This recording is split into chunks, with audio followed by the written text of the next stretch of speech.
Good morning, students. We are studying chapter number 8, motion, and in this chapter we have started with the equations of motions. Yesterday we have studied about the derivation of first equation of motion, which was v is equal to u plus at. Now today we will start with the second and third equations of motion and its derivation and the circular motion, and we'll finish off this chapter.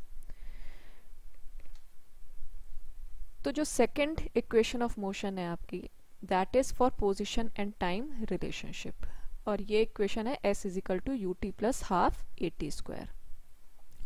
जैसा कि आपको कल बताया था कि same graph जो कि हमने लास्ट इक्वेशन ऑफ मोशन में पढ़ा था, same graph is going to continue over here. If you just recall, this was the graph in the yesterday's lecture, और same graph we are considering in today's lecture also. ठीक है. So what was that? आपका x axis पे time था और y axis पे velocity था. So let us now start. Consider a velocity time graph. Again velocity time graph, y axis, x axis पे time, y axis पे velocity. For a body moving with uniform acceleration, जो हमने body consider करी थी उसका जो acceleration था वो यूनिफॉर्म था, एंड इट वाज a. और इस बॉडी ने जो यूनिफॉर्म एक्सेलरेशन से मूव कर रही है उसने ट्रेवल किया है distance s in time t. यहाँ पे हम पोजीशन टाइम रिलेशनशिप निकाल रहे हैं, तो डिस्टेंस हमको फाइंड आउट करनी है. ठीक है. सो एक बॉडी थी जो कि यूनिफॉर्म एक्सेलरेशन से मूव कर रही थी, उसने ट्रेवल किया डिस्टेंस s, एंड ये पूरा डिस्टेंस उसने ट्रेवल किया टाइम t में. So now body point A से स्टार्ट करी थी, आप रिकॉल कीजिए कल वाला ग्राफ भी. यहाँ पे उसकी इनिशियल वेलोसिटी थी u, and then body moved to position B जहाँ पे उसकी फाइनल वेलोसिटी थी v. फाइन. अब पॉइंट A से पॉइंट B पे मूव करने में उसने कितनी डिस्टेंस को ट्रेवल किया, ये हमको फाइंड आउट करना है. So now the distance traveled by the body between points A and B is nothing but the area OABC. Graph को देखिए, OABC जो एरिया आपका कवर हो रहा है, यही एरिया है डिस्टेंस का जो कि बॉडी ने ट्रेवल करा है पॉइंट A से पॉइंट B पर मूव करने में. So now if you can see, we are having here s is equal to area OABC. Now this OABC is nothing but a trapezium. अब trapezium दो चीजों से बना हुआ है. आप अगर देखें तो यहाँ पे एरिया ऑफ रेक्टेंगल OADC, देखिए यहाँ पे एक गलत मिसप्रिंट हो गया है आई थिंक मुझसे. So it will B OADC. आप जब नोट्स में नोट डाउन करेंगे तो इसको करेक्ट करेंगे, OADC it should be. Fine. So what is happening over here? Area of the trapezium OABC is made up of two parts. एक तो area of the rectangle OADC plus area of the triangle AB and D. Rectangle का आपको पता है length into breadth होता है formula, और triangle का एरिया जो है वो हम फाइंड आउट करते हैं हाफ बेस इंटू हाइट से. ठीक है. तो यहाँ पे एरिया ऑफ रेक्टेंगल OADC अगर हमें फाइंड आउट करना है तो हम इसको length OA multiplied by breath OC हम कर सकते हैं वेरी इजीली. देन अगर आपको ट्राइंगल ABD का एरिया फाइंड आउट करना है तो हाफ बेस इनटू हाइट होगा, तो बेस यहाँ पे AD है और हाइट आपकी BD हो गई, तो हाफ AD इंटू BD हो जाएगा. नाउ इस पूरे के पूरे फॉर्मूले में हम सब्स्टिट्यूट करेंगे वैल्यूज, क्योंकि OA is equal to U, OC और AD दोनों बराबर है किसके? T के, टाइम ट्रेवल्ड T. BD जो था वो हमारा V माइनस U है, V minus U. BD is equal to V minus U. V क्या हो गया? BC minus DC. ओके. और हमने जैसा कि लास्ट इक्वेशन में, फर्स्ट इक्वेशन ऑफ मोशन में पढ़ा था कि V minus U is always equal to AT. ठीक है. तो अब ये सारी वैल्यूज हम प्लेस कर देंगे. S is equal to OA की वैल्यू U, OC की value T plus half AD की वैल्यू अगेन T और BD की वैल्यू AT, जैसे यहाँ पे हमने निकाला है। ठीक है, अब इसको हम अगर सिंप्लीफाई करेंगे तो ये क्या हो जाएगा, UT प्लस हाफ AT का स्क्वायर। तो S is equal to UT plus half AT का square. This is derived equation for the position time relationship. Okay, so here we are finding out the distance traveled when a body is moving under uniform acceleration from point A to point B in the time t, in a given time t. Fine. So what is the equation? It comes out to be S is equal to UT plus half AT square. इसको आप 2-3 बार जब सुनेंगे, पढ़ेंगे और graph को देख करके analyse करेंगे, then it will be very easy for you to interpret it and to derive it. Okay, कुछ भी नहीं है इसमें, केवल ये एरिया जो है उसको हमको कैलकुलेट करना है। एरिया दो चीज़ों से बना हुआ है ट्रेपेजियम का। यहाँ पे जो हमने कंसिडर किया है, एक ये रेक्टेंगल को लिया है, एक ट्राइंगल को लिया है। आपको सिंपल वैल्यूज प्लेस कर देनी है सारी चीज़ों की। यहाँ पे जो ये BD is equal to V minus U is equal to AT हमने लिया है। ये लास्ट वाली इक्वेशन जो हमने यहाँ पे सॉल्व करी थी, V is equal to U plus AT, या यहाँ पे देखिए V minus U is equal to AT यहाँ से लिया गया है। ठीक है, सो सारी की सारी इक्वेशंस जो है 1 बाय 1 एक दूसरे से इंटरलिंक्ड है, and we can substitute the values accordingly. Fine. Now let us move to the third equation of motion, which is 2as is equal to v square minus u square, or v square is equal to u square plus 2as. You can write it like that also. Now what is that equation? It tells us about the position velocity relationship. What does it tell? It tells about the position velocity relationship. Again you can see the same kind of graph is there, where x-axis denotes the time and y-axis denotes the velocity. The same graph is working in all the three equations, derivation of all the three equations, and accordingly as per our derivation we are changing its constituent, changing its interpretation. Okay, now let us start with, again consider a velocity time graph for a body moving with uniform acceleration a traveled a distance s in time t. Distance कितनी travel करी, s, और कितने time में, t time में travel करी है। अब distance again it is found out by the area of trapezium O A B and C. ठीक है, तो डिस्टेंस ट्रेवल्ड पॉइंट ए से पॉइंट बी में जाने में जो डिस्टेंस ट्रेवल करी गई है वो इस एरिया के, इस ट्रेपेजियम के एरिया से हम फाइंड आउट करेंगे। अब हम क्या करेंगे, अब ट्रेपेजियम को हम दो पार्ट्स में डिवाइड नहीं करेंगे जैसा कि हमने लास्ट वाली इक्वेशन में करी। यहाँ पे हम एरिया ट्रेपेजियम का ही लगाएंगे। अगर आपको याद हो, आपने मैथ्स में पढ़ा होगा कि area of trapezium is equal to half of sum of parallel sides multiplied by perpendicular distance between them. तो अब हम अगर यहाँ पे देखें तो देख रहे हैं पैरेलल साइड्स कौन सी हो गई। अगर ट्रेपेजियम ओ ए बी सी को हम कंसिडर करें तो इसमें दो पैरेलल साइड्स कौन कौन सी हो गई, ओ ए और बी सी। ये दोनों हमारी पैरेलल साइड्स होंगी ट्रेपेजियम की। ठीक है, और इन दोनों पैरेलल साइड्स के बीच की डिस्टेंस हमें कहाँ से मिल रही है, ओ सी से। ठीक है, इन दोनों के बीच की डिस्टेंस हमें कहाँ से मिल रही है, O C is the distance, perpendicular distance between them. Fine, तो हम area of trapezium O A B C में प्लेस करेंगे सारी वैल्यूज। यहाँ पे आप लिख सकते हो for your convenience, area of trapezium O A B C is equal to half sum of parallel sides multiplied by perpendicular distance between them. Okay, so I have directly written these.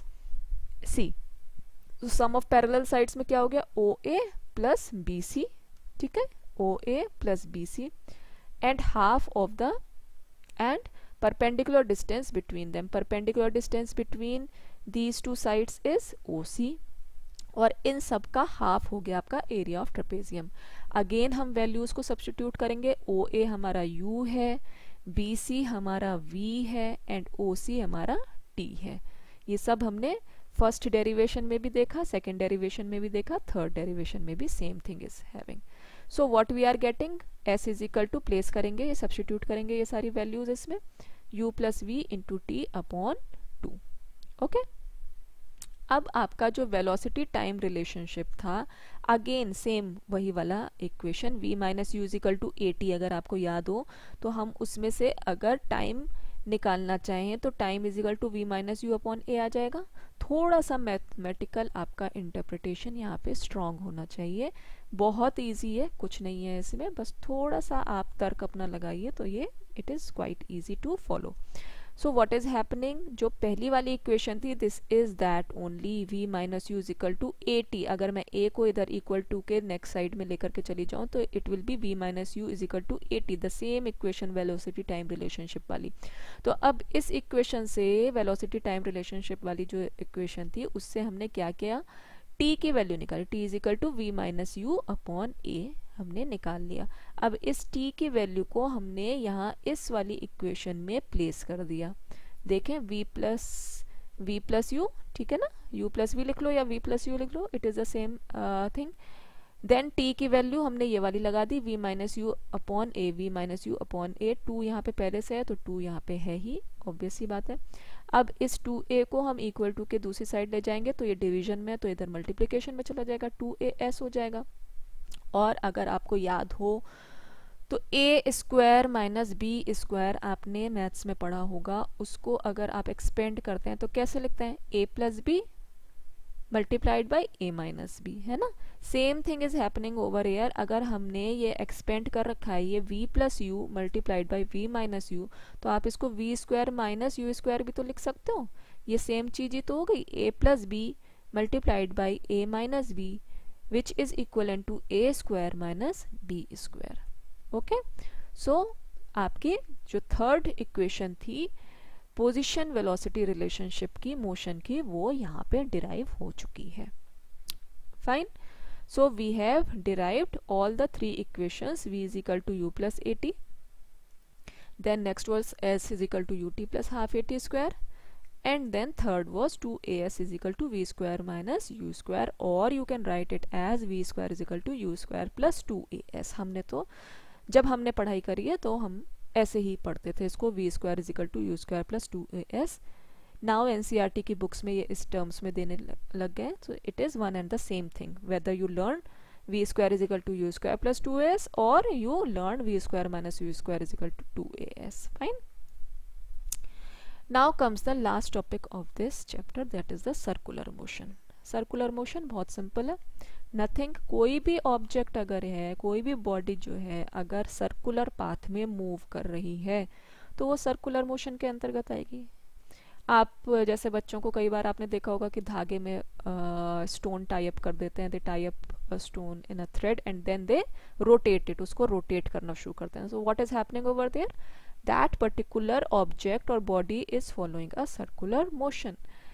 then you must have observed, आप दशहरे में मेले में जाते होंगे, छोटे छोटे बच्चे चरखी लेकर के आते हैं वहाँ से, है ना, तो वो जब मूव करती है हवा के साथ, साइकिल में लगा दो वो मूव करना शुरू कर जाती है, आप उसको फैन के नीचे तो मूव करना शुरू कर देती है। What is happening, a circular motion is followed over there. आपका fan, simple another example, that is also following a circular motion. So now let us study about the uniform circular motion। Uniform circular motion में क्या होता है, if a body moves in a circular path with uniform speed। अब जब uniform शब्द आ जाता है तो it means that जो भी speed follow up हो रही है वो uniform है, same speed है, ठीक है। So अगर कोई भी बॉडी सर्कुलर पाथ में मूव कर रही है और वो मूवमेंट जो है वो यूनिफॉर्म स्पीड के अंतर्गत हो रही है, उसका जो स्पीड है वो यूनिफॉर्मली इंक्रीज कर रही है या यूनिफॉर्म है, then that kind of motion is termed to be as a uniform circular motion. So now uniform circular motion is accelerated motion. अब ये जो यूनिफॉर्म सर्कुलर मोशन होता है वो एक्सेलरेटेड मोशन हम उसको कहते हैं, क्योंकि कंटिन्यूसली उसकी वेलोसिटी इंक्रीज होती रहती है। और ऐसा क्यों होता है, बिकॉज जब भी कोई ऑब्जेक्ट सर्कुलर मोशन में मूव कर रहा होता है तो उसका डायरेक्शन हमेशा चेंज होता रहता है। जैसे कि अगर आप इस पर्टिकुलर सर्कल में भी देखें या इसमें देख लें, किसी में भी देखें, तो अगर आप इस पॉइंट पे है, कोई भी ऑब्जेक्ट यहाँ पे है, तो इसका डायरेक्शन एक होएगा, जैसे ही वो मूव करेगा उसका डायरेक्शन चेंज होता जाएगा, चेंज होता जाएगा, चेंज होता जाएगा। इजंट इट सेम डायरेक्शन नहीं है।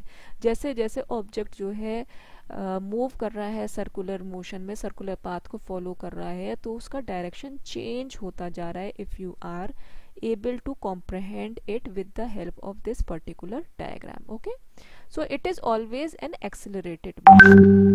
Now अब अगर कोई भी ऑब्जेक्ट, मान लीजिए ये जो पॉइंट है यहाँ से अगर स्टार्ट कर रहा है, मान लो दिस इज पॉइंट ए, इस पूरे सर्कल को कवर करता हुआ वापस से पॉइंट ए पे आ जाता है ऑब्जेक्ट, ठीक है, तो उसने कितना डिस्टेंस कवर किया, आप बता सकते हो कितना डिस्टेंस कवर किया होगा? उसने डिस्टेंस कवर किया इस पर्टिकुलर सर्कुलर पाथ के सरकमफ्रेंस के बराबर, इस सर्कल के सरकमफ्रेंस के बराबर उसने डिस्टेंस कवर किया. So the circumference of a circle of radius R is given by, किससे गिवन होता है? 2 pi are.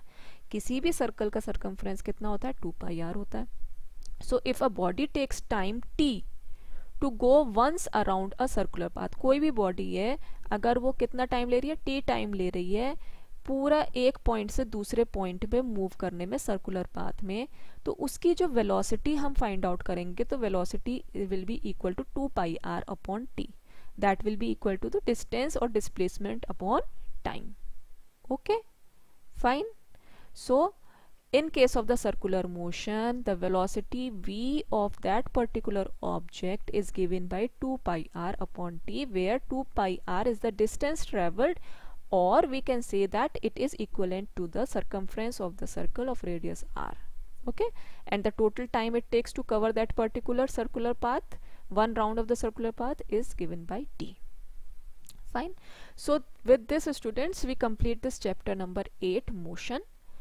And tomorrow we are going to discuss, tomorrow and day after tomorrow we are going to discuss the in-text questions of motion and the NCERT exercise. NCERT के ही in-text questions और exercise को हम discuss करेंगे. And the reason behind this is कि ये physics का chapter है and इसमें numericals हैं, so you will find it difficult to solve on your own. जैसा कि आप बायो और केमिस्ट्री में कई क्वेश्चंस को अपने आप सॉल्व कर लेते हैं और जो प्रॉब्लम्स होती हैं you ask with me, but here I feel like कि आपको थोड़ा सा हेल्प की आवश्यकता होगी. So we will just discuss random, a quick discussion will be there for the numerical based questions. Theoretical questions तो आप लोग कर ही लेंगे, as you must have heard all the videos and understood it. और कोई भी प्रॉब्लम होती है then ask me. Okay, thanks a lot, thank you very much.